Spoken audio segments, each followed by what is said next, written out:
Hello and welcome to my channel. My name is Ninja Papalito, Ninja Solomon, however you prefer. And today is part 2 of fighting an android. Last time we were on this technique, which you grab it and use it. It can look delightful too. Let's see.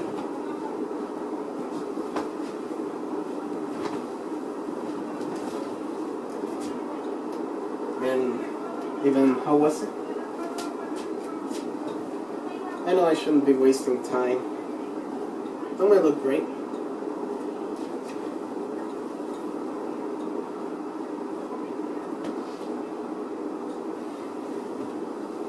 Let's see. Okay, enough.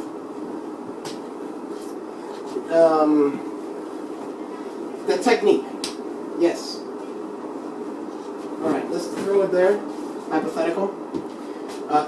Android busts us in. Grab it. There. You're ready. So, once you do, the Android's over there, you're going to move to its right. You're going to move this side. Why?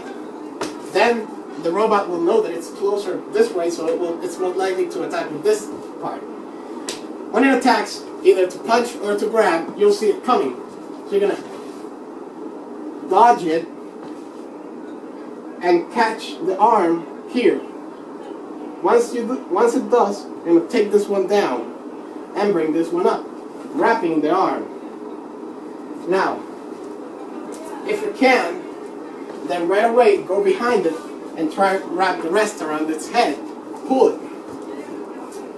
If not, because something else it might do is it will go like this. It's stronger than you, so don't trust that you can stop that just because you have it wrapped.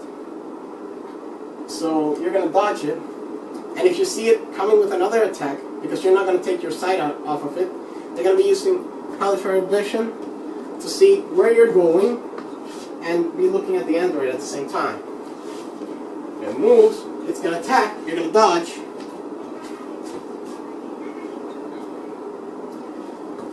You're going to dodge, and right there, you're going to wrap the arm, the other arm. That might help. Let's see.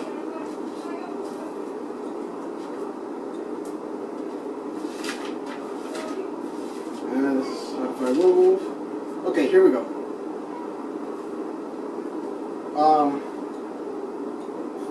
If you have a towel, try and throw it at its face. Maybe you'll block its sight for a second while it takes it off. Let's see. Blunt weapons. By the way, that technique can be done with blankets, towels, ropes, belts. I don't trust belts so much. They're not tough enough. Let's see. Or at least leather belts are. Blunt weapon. Although, first of all, sharp weapon. With sharp weapon, you're going to go for the eyes first. If that doesn't... And then you're going to try to go for the weak areas, like I showed before. Although it might be covered, but it will have a weak spot somewhere.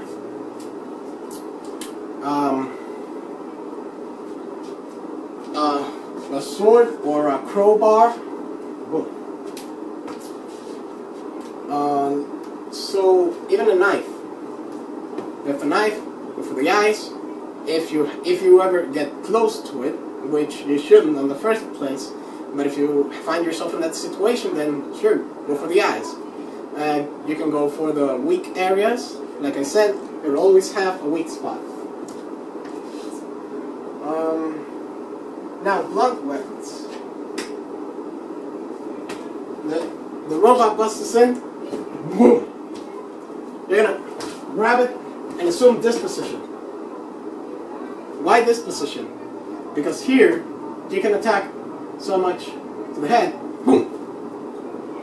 As you can attack to the knee. Boom. So it's harder for the robot to see your attack coming. You can attack the head, however, it's easier for it to block the head than the knee. So, what you're going to want to do is attack the knee, boom, and see what happens. If the robot stays the same, you're going to try to figure out something else and you're going to try to get away. Try escape. But if it goes down, or if you damage its leg, then you have an advantage. And you're going to try to make it fall. Once it falls, you're going to go with full force, bam, to the head. And you never know, you might cause it to shut down. But even if it does, run away, because it might self-destruct. If it doesn't self-destruct, then you can come back later to study it and see more weaknesses and see how to kill it in case another comes. By the way, the android we're talking about in this case, the hypothetical, would be 6 foot tall, would weigh between 500 pounds and 500 kilos, and would be about as fast as a human, but much stronger.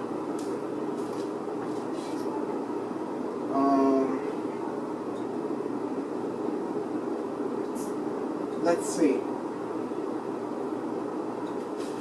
Yes.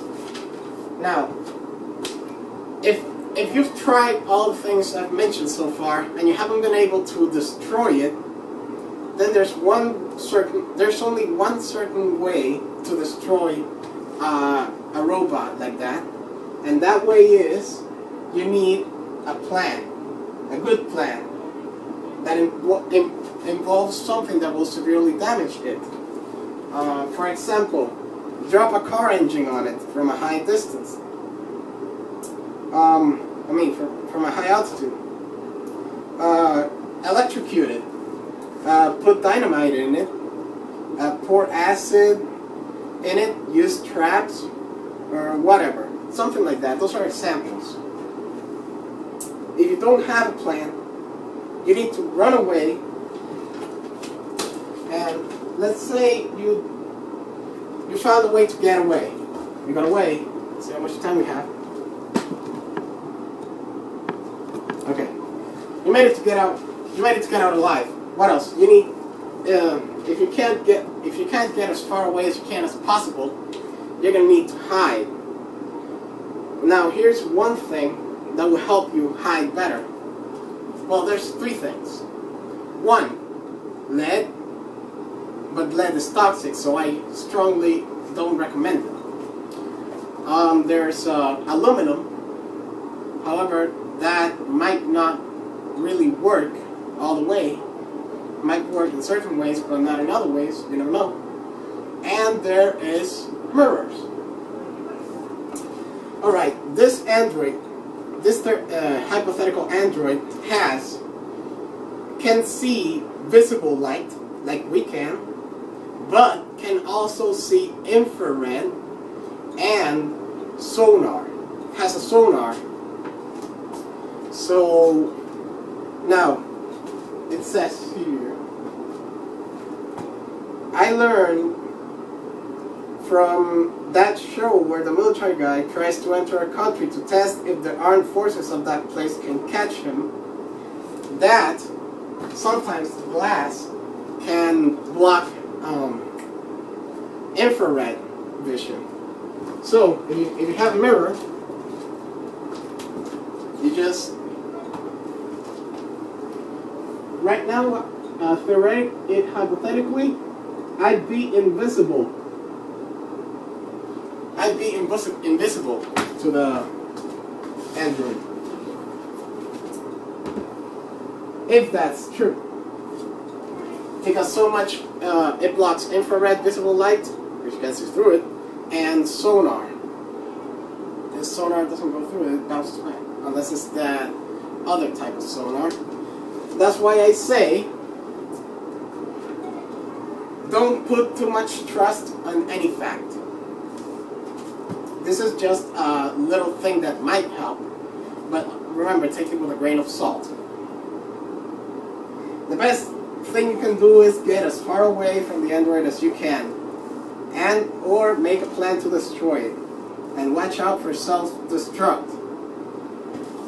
So, like I said before, watch out for self-destruct. If it doesn't self-destruct, then come back and study it, see its weaknesses. And well, that's it for now. Thanks for watching, and I'll see you next time, when we'll see how to fight a werewolf. See you next time.